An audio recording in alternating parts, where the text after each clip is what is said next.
අසීමාන්තික සිහින උදෙසා යෞවනය. අලුත් මාසයක් අලුත් දවසක් තව දවස් 3කින් අපි 74 වන අභිමානවත් නිදහස් සමරන්නට මේ වෙනකොට සියලු කටයුතු සූදානම් කරලා තියෙනවා. එහෙම වටපිටාවක අපි හිතුවා යෞවනය තුලින් යෞවනයේ නිදහස පිළිබඳ කතා බහ කරන්න. යෞවනයේ බලාපොරොත්තු වන නිදහස මේකද? ඇත්තටම යෞවනයේ නිදහස්ද? තමන්ගේ හැකියාවන් දක්ෂතාවයන් පෙන්වන්න අද යෞවනයේට අවස්ථාවක් තියෙනවද? මෙන්න මේ දේවල් අපි අද යෞවනය තුලින් කතා බහ කරනවා.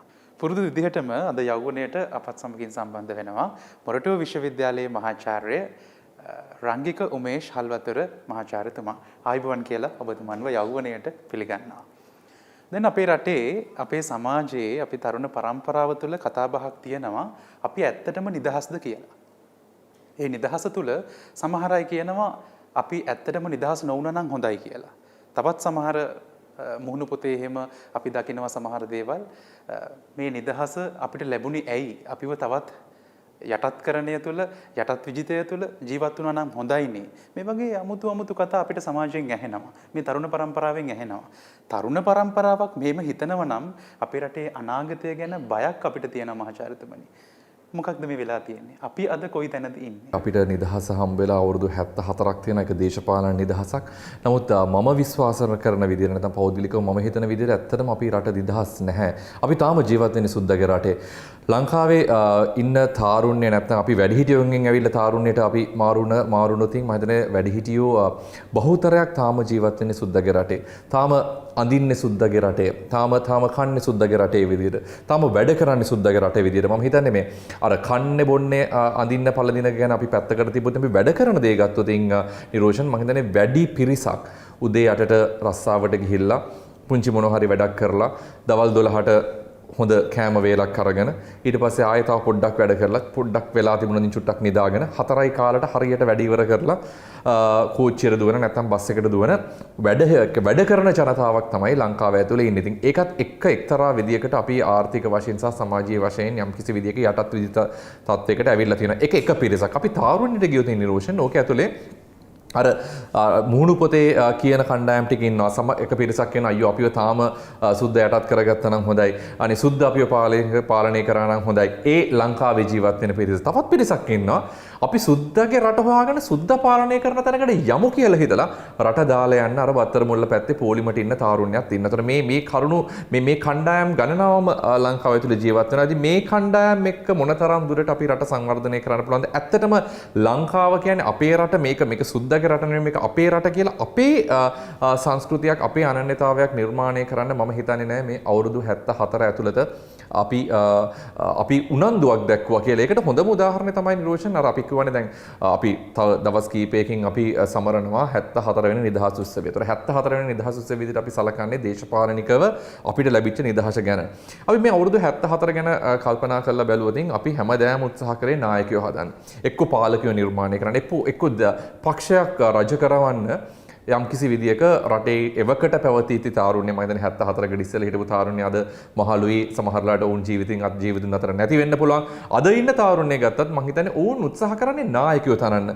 මම හිතන්නේ ඔතන තමයි තාරුණ්‍යයට වැරදුනේ කියලා මම හිතන්නේ එදා හිටපු තාරුණ්‍ය අද වැඩිහිටියෝ බවට පරිවර්තනය වෙලා තිනවා. අද තාරුණ්‍යනවත් උත්සාහ කරනවා අපි මුණු පොතට ගියොත් මම හිතන්නේ අපි දකිනවා මේ නායකයෝ නිර්මාණය කරන්න. මෙයා නායකයෙක් විදිහට හොඳද? මෙයා හොඳද? නමුත් නායකයෙකුට පාලනය කරන්න නැත්නම් නායකයෙකුට අවශ්‍ය කරන පිරිස නිර්මාණය කරලා තියෙනවද රටේ කියන එක ගැටලුවක් නිරෝෂන්. මම හිතන්නේ අපි තාරුණ්‍යයක් විදියට මේක සුද්දට දෙනවද මේක සුද්දගෙන් එළියට ගන්නවද නැත්නම් අපි සුද්දව හොයාගෙන යනවද කියනකට වඩා එහා ගිහිල්ලා ඒ නායකයා අපි හොයන නායකයාට පාලනය කරන්න පුළුවන් නායකත්වයේ දෙන්න පුළුවන් පිරිසක් බවට තාරුණ්‍යපත් වෙන්න පුළුවන් නම් මම හිතනවා මේ රට වෙනස් කරන්න පුළුවන් කියලා. වැඩ දන්න පිරිසක් වැඩ කරන්න කැමති පිරිසක් අපේ රටේ ඉන්නවා. හැබැයි මේ වැඩ දන්න පිරිස මේ සේවය අපේ රටට දෙනවද කියලා මේ තරුණකමේ මේ හයිය අපේ ආර්ථිකය ගොඩනගන්න දෙනවද කියන ප්‍රශ්නේ අපිට තියෙනවා.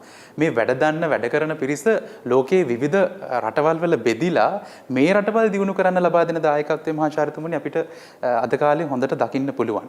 ඒ තුල මේ වැඩ කරන්න කැමති වැඩ කරන්න කැමැත්තක් තියෙන පිරිසට මොන වගේ අවස්ථාවක්ද අපේ රට තුළ තියෙන්නේ කියන කාරණාවත් ඊටාම වැදගත් වෙනවා.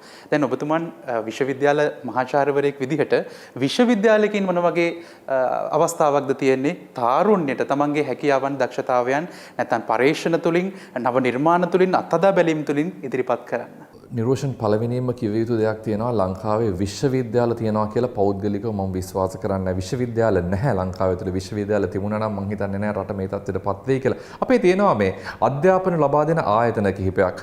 මම එහෙම කියන්න හේතුව විශ්වවිද්‍යාල කියන ඒ සංකල්පය අපි ගත්තොත් විශ්වවිද්‍යාල කියන්නේ දැනුම නිර්මාණය කිරීම සහ දැනුම බෙදා හැරීම නැත්නම් knowledge creation සහ dissemination මේක දෙකම තියෙන්න ඕනේ. නැත්නම් අපි ඉස්කෝලයක් විදියට තව කෙනෙක් නැත්නම් තව රටක නිර්මාණය කරපු දැනුමක් අපි පාරම්පරිකව නැත්නම් හැමදාම එකම තැටිය දාගෙන අපි ඊළඟ પરම්පරාවට බෙදලා දෙනවා නම් ඒක ඉස්කෝලයක් මිසක් විශ්වවිද්‍යාලයක් කියන්නේ. ඒතර ඒක අධ්‍යාපනයේ සම්පතව. අධ්‍යාපනයෙන් එහා ගිහිල්ලා විශ්වවිද්‍යාල කියන සංකල්පය ඇතුලේ ළමයින්ගේ ආකල්ප සංවර්ධනය, ඒතර ළමයින්ගේ පෞරුෂ සංවර්ධනය, ඒතර ළමයින්ගේ තියෙන කුසලතා සහ ඒගොල්ලොන්ගේ තියෙන හැකියාවන් එළියට ගැනීමේ හැකියාව මේ හැම දෙයක්ම විශ්වවිද්‍යාලය ඇතුලේ තියෙන. ඒතර මේක අහගෙන ඉන්නකොට සමහරවිට තරුණයන්ට මේ ගැන ලොකු අවබෝධයක් නැතුව ඇති. තරුණයොත් එක්ක මේ වැඩසටහන බලන දෙමව්පියන්ට තේරෙන්න පුළුවන් ලංකාවේ තියෙන විශ්වවිද්‍යාල ඇතුලේ මොනතරම් අලුත් දැනුම සොයා ගන්නවද, ඒ දැනුම මොනතරම් සමාජගත කරනවද, මේක එක ගැටලුවක්. නමුත් නිරෝෂන් මගෙන් ඇහුවේ මේ ප්‍රශ්නේ එහෙම කියලා වෙන කතාවක් ගැන. ඇත්තටම මේ තාරුණ්‍යයේ තියෙන හැකියාවන් තේරුම් බේරුම් කරගැනීමේ මොනතරම් දුරට ලංකාවේ සිද්ධ වෙනවද සහ ඒ වගේම නිරෝෂන් කිව්ව දෙයක් තමයි මේ ලංකාවේ ඉන්න තාරුණ්‍ය තමයි වෙන රටවල් වල වෙන ආයතනවල ගිහිල්ලා ඒ ආයතනවල අර බැබලෙන්නේ නැත්නම් අර කලර්ස් පෙන්වන්නේ ලකුණු දාගන්නේ ලංකාවේ චරිත අපි ඒක අනන්තවත් දැකලා තියෙනවා. ඒත් ඇයි මේක නොවෙන්න හේතුව? මේක නොවෙන්න බලපාන කාරණා දෙකක් මම දකිනවා නිරෝෂන්. එකක් තමයි මේ හැකියාව දන්න මනුස්සයා තමන්ට හැකියාව තියෙනවා කියලා අඳුනා නොගැනීම පළවෙනි ප්‍රශ්නේ. ඒ වගේම තමයි තමන් නොදන්නවා කියලා ඒ නොදන්නකම තේරුම් නොගැනීම. ඒතකොට එහෙම කියනකොට මේ පුද්ගලයෝ දෙන්න කොතනද ඉන්නේ කියන එක ගැන මම හිතන්නේ සමාජය ගැන යම්කිසි කියවීමක් තියෙන පුද්ගලයෙකුට තේරුම් ගන්න පුළුවන්.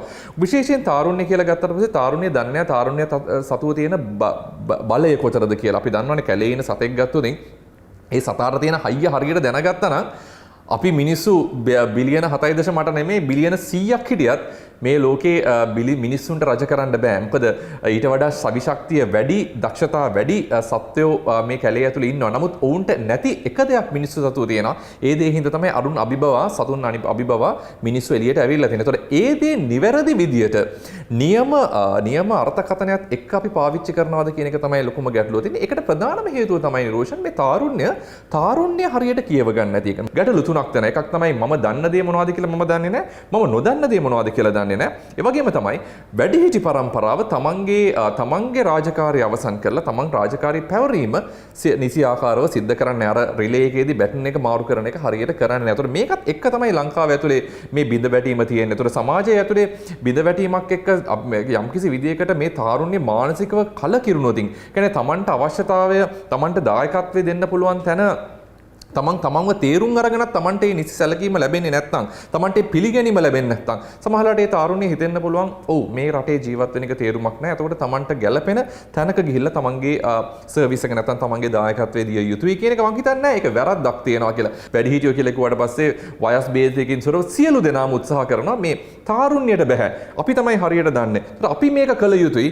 ඔවුන්ට තාම මේකට සුදුසුකම් නැහැ කියලා. මම හිතන්නේ අපි ඒ කියන සංකල්පයෙන් ඈත් විය යුතුයි. අපිට වඩා ලොකු දැනුමක් සහ ලොකු අවබෝධයක් මම හිතනවා මේ සමාජ මාධ්‍ය දාලා හරහා තාරුණ්‍යයට තියෙනවා කියලා. අපි ඔවුන්ට අවස්ථාව දිය යුතුයි. ඔවුන්ට අවස්ථාව දීලා ඔවුන්ට අපි අවස්ථාව දිය යුතුයි අපෙන් ඉගෙන ගන්න. අපි උගන්වනවට එහා ගිහිල්ලා අපි ඔවුන්ට අවස්ථාව දිය යුතුයි අපෙන් ඉගෙන ගන්න. අන්න එදාට ඔවුන්ට ලැබෙයි තමන්ගේ ආත්මාභිමානයත් එක්ක තමන්ට තමන් ගැන කියවීමක්, තමන් ගැන ආත්ම විශ්වාසයක් ලැබෙයි. මේක ගෙදරින් පටන් ගත යුතු දෙයක්. මම අපි පුංචි දේවල් වලින් අපි දරුවන්ට දිය යුතුයි තමන් දන්න දේවල් වල පුළුවන් විදියට කරන්න. ඒතකොට දෙමෝපියන් වුන් කියවීමට පටන් ගන්නේ දෙමෝපියෝ කියනවට වඩා එහෙම කරපු වෙලාවට මම හිතන්නේ මේ ගැටලුව නැවති.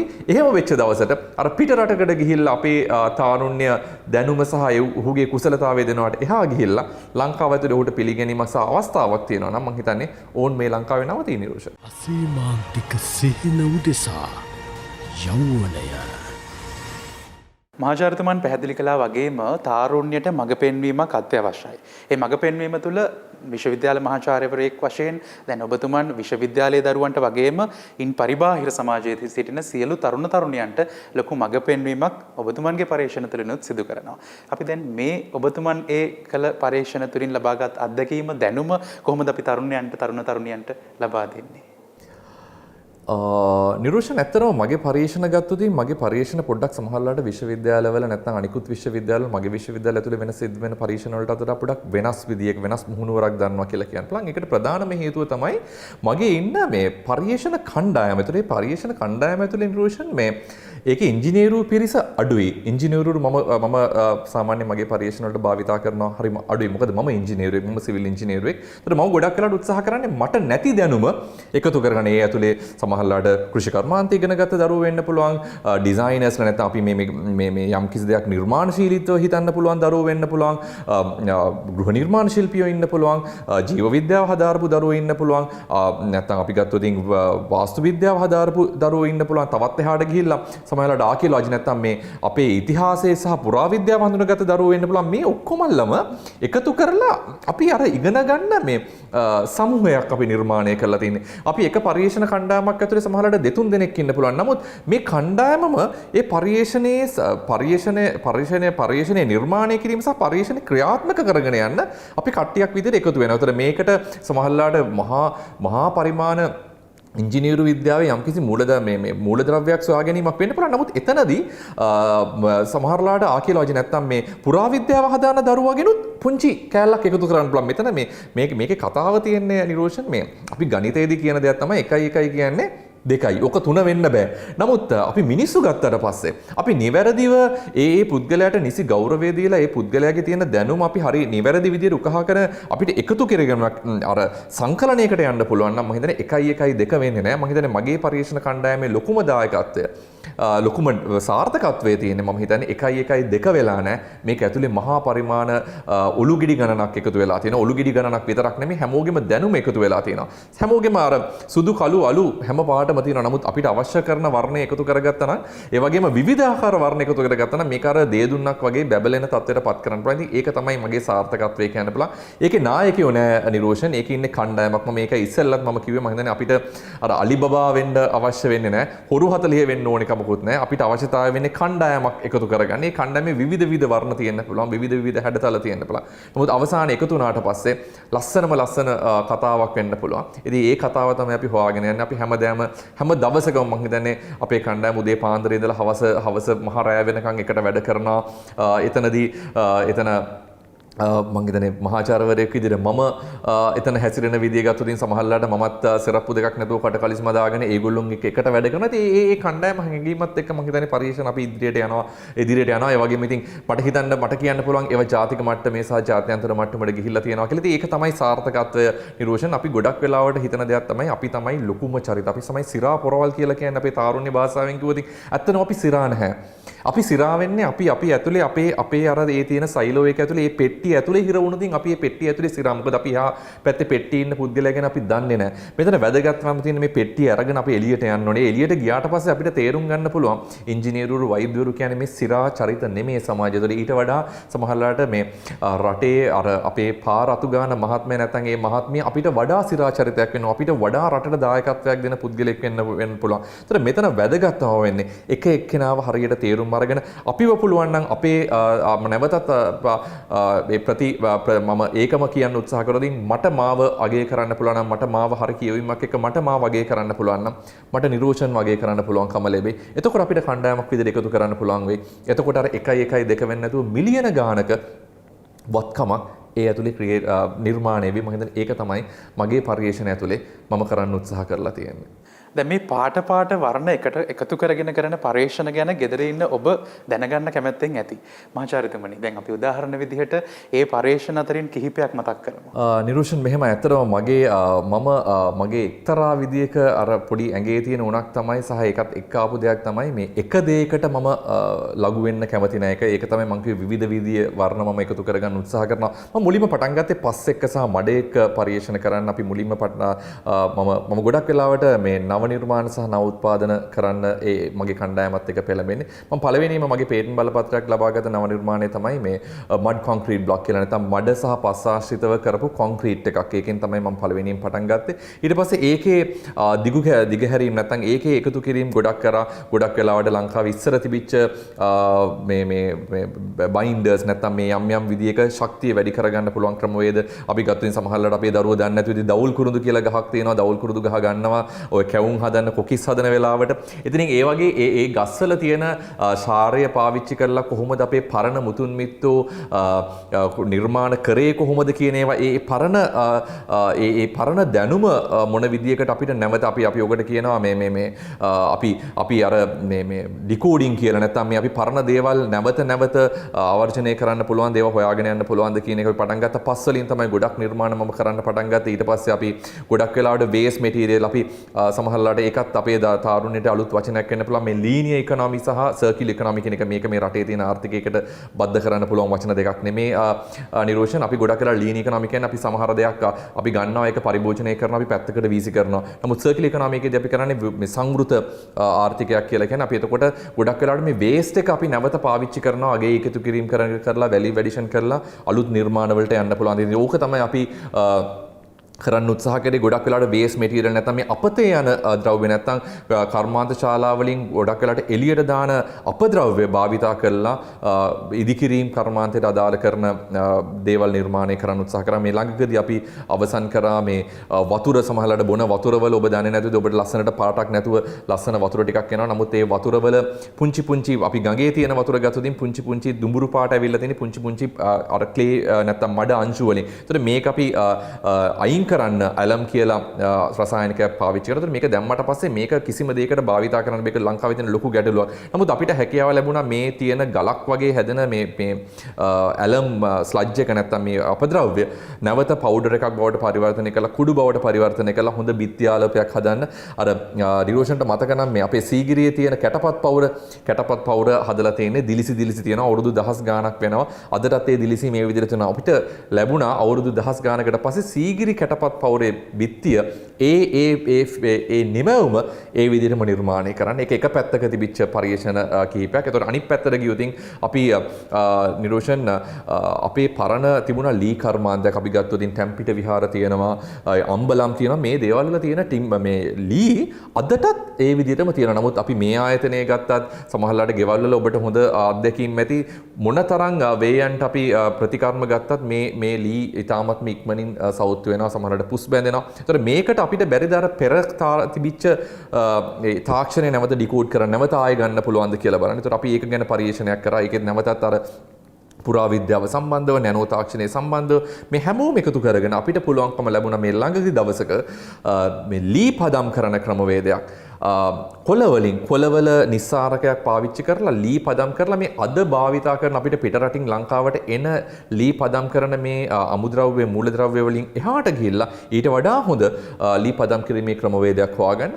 මේට වඩා අපි තවත් පැත්තකට ගියොත් මම විවිධ අංශ වලට මම දුවන්න හරි කැමතියි. අපි ළඟදී මේ පරීක්ෂණ කර පටන් ගත්ත අවුරුදු දෙකකට වගේ ඉස්සෙල්ලා මේ මූදේ දැකපු මමත් හරි ආස කරපු දෙයක් තමයි පොල්හේන වගේ ප්‍රදේශවල මේ තිබිච්ච කොරල් පර ටික. අපි දන්නවා පහුගිය කාලේදී අපිට කොරල් පර ටික අහිමි වුණා. ඒතර නැවත මේ කොරල් පර නිර්මාණය කරගන්න පුළුවන්ද? කොරල් මූදේ ඇතුලේ වගා කරන්න පුළුවන් ස්ට්‍රක්චර්ස් ඒ ස්කෙලිටන්ස් අපිට හදන්න පුළුවන්ද මූදේ ඇතුලේ? ඒවත් අපිට අර සර්කියුලර් ඉකොනොමි එක ඇතුලේ නැත්නම් මේ අපද්‍රව්‍ය වලින් අපිට පුළුවන්ද කොරල් වැවෙන මූදේ ස්ට්‍රක්චර්ස් නිර්මාණය කරන්න? ඒ වගේම තමයි ওই කැඩිච්ච කොරල් අපි කියන කොරල් රබල් කියලා. ඒ කොරල් රබල් මූදේ යටම අපිට පුළුවන්ද හයි කරලා නැවත ඒකේ කොරල් නිර්මාණය කරන්න පුළුවන්ද කියන එක බලන්න. ඉතින් මේ වගේ විවිධ ශේෂ්ත්‍රවල මම හිතන්නේ මගේ සිවිල් ඉංජිනේරු ශේෂ්ත්‍රයෙන් එළියට ගිහිල්ලා මේ දේවල් ගැන අධ්‍යයනය කරමින් පවතින ඒවල හොඳ ප්‍රතිඵල ලැබිලා තියෙනවා. අපි ඒවා ජාතික මට්ටමේ සහ ජාත්‍යන්තර මට්ටමේ පේටන්ට් බලපත්‍ර ලබාගෙන ඒකේ අයිතිය ලංකාව සතු කරගෙන ඒක සමාජගත කිරීමේ ව්‍යාපාරයක් මේ වෙනකොට කරගෙන යනවා නිරෝෂන්. අසීමාන්තික සිහින උදෙසා යෞවනය. දැන් මහාචාර්යතුමනි අපේ රටේ ආර්ථිකය ගැන කතා කරනකොට අපි ආර්ථිකය කියලා දන්නේ සංචාරක කර්මාන්තය විතරයි. ගොඩක් වෙලාවට අපි කතා කරන්නේ සංචාරක කර්මාන්තයෙන් අපේ රටේ ආර්ථිකය ගොඩනගා ගන්නා ආකාරය. හැබැයි සංචාරක කර්මාන්තයට එහා ගිය ආර්ථිකයක් මේ තාරුණ්‍ය එකතු කරගෙන අපිට ගොඩනගන්න බැරිද? එහෙම ප්‍රශ්නයක් අපිට තියෙනවා. මම කැමතියි මහාචාර්යතුමන්ගෙන් දැනගන්න. කාර්මික නිෂ්පාදන ආර්ථිකයක් අපේ රටේ නැත්තේ ඇයි? ඒකට බලපාන කරුණුකාරණා ගොඩක් තියෙනවා නිරෝෂන්. ඇත්තටම බැරිද කියලා ඇහුවදින් අර ඕනෑ බෑ උත්තරයක් මම දුන්නොතින් නෑ පුළුවන්. අනිවාර්යයෙන්ම පුළුවන් නිරෝෂන්. ඒකට අවශ්‍ය කරන වටපිටාව අපි නිර්මාණය කර යුතුයි. කාර්මික නිෂ්පාදන යාන්ත්‍රණයකට යනවා කියන එක ලේසි පහසු වැඩක් නෙමෙයි. මම හිතන්නේ එක රැයකින් යන්න බෑ. නමුත් එක රැයකින් යන්න බෑ කියලා කියන්නත් බෑ. ඒකට හරියන ඒ වටපිටාව අපි හරියට නිර්මාණය කරලා තියෙනවා. නිරෝෂන් අපි ගත්තොතින් මම හිතන්නේ මේක ජනමාධ්‍යරත් මම ඍජුවම ඇඟිල්ල දික් කරන්න කැමතියි. අපි කියනවානේ අර මන්තර ජප කරනවා කියලා. එකම දේ 10000 වාරයක් අපි එකම දේ කියන්න ගත්තම ඒක යථාර්ථයක් බවට පරිවර්තනය වෙනවා. මම හිතන්නේ ඒක තමයි ලංකාවේ වෙලා තියෙන්නේ. බොරුව සමාජගත කිරීම ඇතුලේ ලංකාව පිරිහිලා තියෙනවා. අපිට පුළුවන් නම් ජනමාධ්‍ය ඇතුලේ අපිට නැත්තම් මේ මිනිස්සුන්ට අපිට මේ ඇත්ත කතා කරන සහ මේක කරන්න පුළුවන් මේ පිරිසලට බලාපොරොත්තු දෙන්න පුළුවන් විදිහේ වචන අපිට දිගින් දිගටම කතා කරන්න පුළුවන් නම් මම හිතන්නේ මේ දේ ඉතාමත් සරලව අපිට කරන්න පුළුවන් වෙයි. අපි හරි අර මේ ජප කිරීම නිවැරදි විදියට අපි කරන්න සිද්ධ වෙනවා. 10000 වාරයක් කතා කරන එක වැරදි සහ බොරුව රජ කරන යුගයක ඉඳලා මම හිතන්නේ අපිට සිද්ධ වෙනවා එතනින් එළියට ගිහිල්ලා නිවැරදි දේ සමාජගත කරන්න. මම හිතන්නේ අපි තාරුණ්‍ය ඇතුලේ තාරුණ්‍ය කියන අපේ තාරුණ්‍යයට අපි යෞවනය ඇතුලේ දෙන්න උත්සාහ කරේ ඕක නිවැරදි දේ සහ නිවැරදි යොමු වුන්ට යොමු කරන්න. ඒ වගේම අර පුස්චරිත කවුද කියන එක සමාජයෙන් බැහැර කරලා නියම තාරුණ්‍යයට නායකත්වය දිය හැකි තාරුණ්‍යයට බලාගෙන අධ්‍යයනය කරන්න පුළුවන්. කොපි කරන්න නෙමෙයි මම කියන්නේ. ඔවුන්ට අධ්‍යයනය කරන්න පුළුවන් චරිත සමාජගත කරන එක අපි කරා. මම හිතන්නේ මේක අපි දිගින් දිගටම වැඩි කළ යුතුයි. මේකට දෙන කාලය අපි වැඩි කළ යුතුයි. මම හිතන්නේ එහෙම කරොතින් අර નિરાයාසයෙන්ම තාරුණ්‍යයේ තියෙන හැකියාව සහ ජවය අපිට එළියට ගන්න පුළුවන්. අන්න එදාට පුළුවන් වෙයි රට නිෂ්පාදන ආර්ථිකයට යන්න.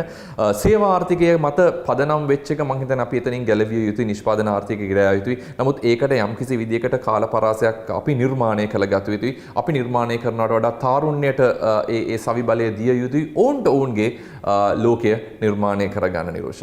ඒ ශක්තිය ඒ මඟ පෙන්වීම යෞවනය තුළින් ඔබට ලබා දෙන්න නිරන්තරයෙන් අපි ඔබත් සමගින් සිටිනවා. හොඳයි. තව දවස් 3කින් අපි 74 වන අභිමානවත් නිදහස් සමරනවා. ඒ වගේම තමයි නිදහස් දවස තවත් විශේෂ වෙනවා. ඒ අපේ මහාචාර්යතුමන්ගේ උපන්දිනයත් ඒ දවසටම යෙදෙනවා. මහාචාර්යතුමන්ට මේ යෞවනය තුළින් යෞවනයේ වැඩසටහනේ අපි සියලු දෙනාම සුබ උපන්දිනයක් වේවා කියලා ප්‍රාර්ථනා කරනවා. නිදහස් දවසේ නිදහසේ උපන්දිනය සමරන ගමන් තවත් මෙවැනි වටිනා කියන තාරුණ්‍යයක් සමාජයට බිහි කරන්න ශක්තිය ධෛර්ය වාසනාව ලැබෙන්නට කියලා යෞවනයේ වැඩසටහන තුළින් අපි ප්‍රාර්ථනා කරනවා. බොහොම ස්තුතියි අද වැඩසටහනට සම්බන්ධයෙන් අපි තවත් නිදහසේ දවසක හමුවීමේ බලාපොරොත්තුවෙන් අදට සමුගන්නවා මේ අසීමාන්තික සිහින උදෙසා යෞවනය. අසීමාන්තික සිහින උදෙසා යෞවනය